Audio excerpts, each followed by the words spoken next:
Well, hello, and thanks for watching another episode of ARFCOM News, your twice-weekly dose of the finest 2A propaganda. Friends, secure your guns. A man had to learn that the hard way in Davenport, Iowa, which is near, nothing. Like, nothing at all. Nothing!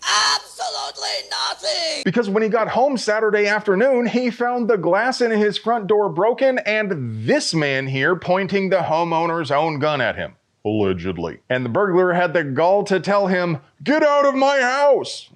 The homeowner made the determination it would not be prudent to stick around. So of course he left and he called the police, who found Elijah Hoyt still in his house. He's being held on a $50,000 bond, but this story should give all of you pause. Now I know you keep that thing on you, but how prepared are you really for your home to be a PvP zone the moment you enter it? Time to start running! If you knew that you were just about to walk in on a burglar, would it be better or would it be worse if he's holding that clapped out pawn shop Maverick 88 that you keep behind the front door? Don't get it twisted. You will never catch me simping for control freak garbage like safe storage laws, but if a gun is not under your immediate control, you really ought to do your best to secure it.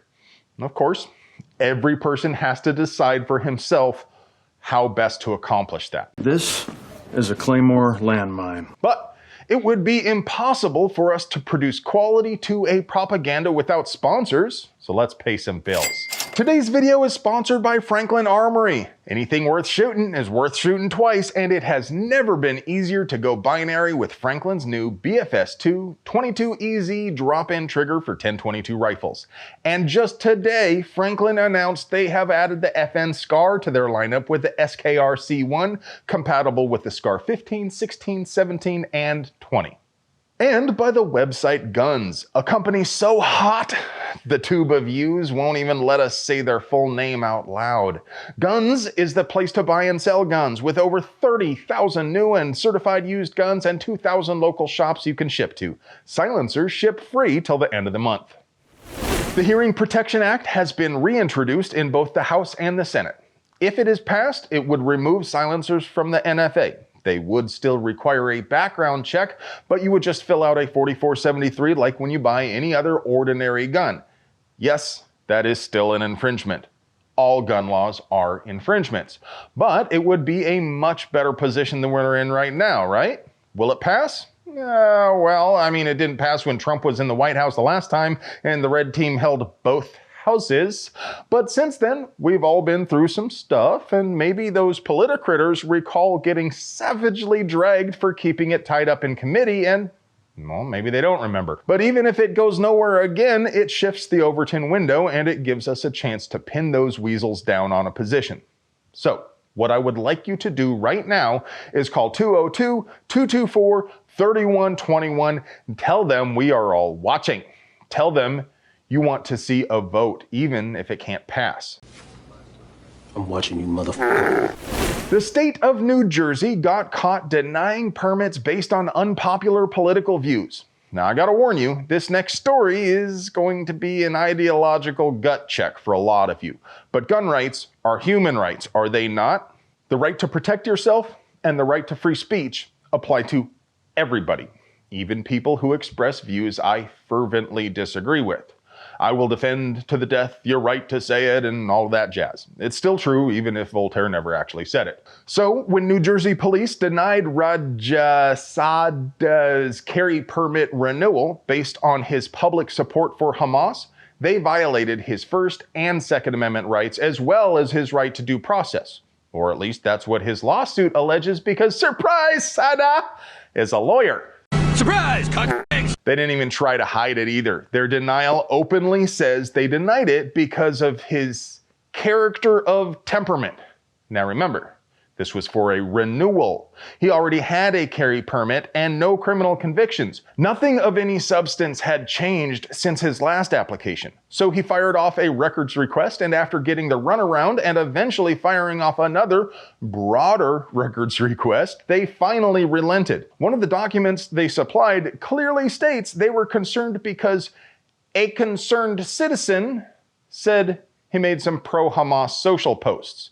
but those posts had already been deleted by the time the cops looked into it. I struggle to articulate how inappropriate it is for the Springfield Township Police to be going through a person's social media posts, let alone for the government to make any sort of determination based on political speech. We should not have to ask permission to carry in the first place. Oh, and now that we mention it, didn't Bruin already tell these despots they are not allowed to exercise any discretion in issuing permits? So even though I hope this guy's house always smells like cauliflower is cooking, I also hope he wins the lawsuit. What do you think? Is there anything a person could say that you think should get their permit denied? I mean, I like pink camo.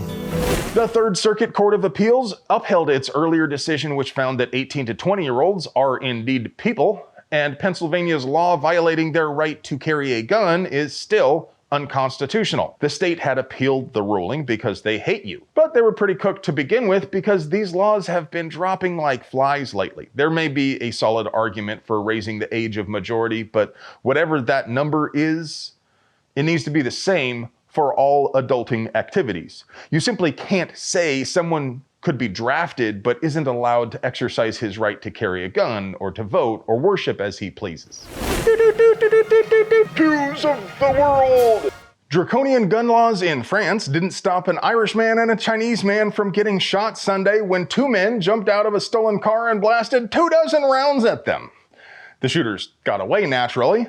Apparently, 3 other people were stabbed and another man was shot in the same area just last month. You gentlefolk know that I do my best to give you a heads up when there is a gun buyback opportunity, but this one is kind of a good news, bad news sort of thing. The good news is they'll give you $430 for a revolver, $1,200 for an AK, and $1,300 for a machine gun. The bad news is you've got to get your projects to Mexico to cash in. Mexican President Claudia Sheinbaum announced the program will literally just give cash to people who anonymously turn in these guns. So let me get this straight. They're gonna take some dude's clapped out revolver worth maybe $60 and they're gonna give him enough cash to buy a new one. Sounds like a great idea, with the best of intentions. Call me crazy, but this sounds like a great way for the cartels to phase out their old, busted, worn out guns for new, better ones. Now, I know, that's what we do with gun buybacks too, but I gotta be honest, I'm jealous of how much more taxpayer money the cartels get access to. And now, for your moment of zen. She already has 12 other guys telling her she's pretty. Be different. Send her unregistered firearms.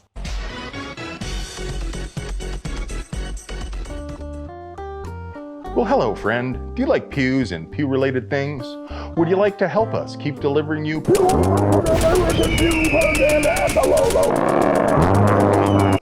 We literally couldn't pay the bills without our sponsors, so do us a solid and get yourself something nice from them.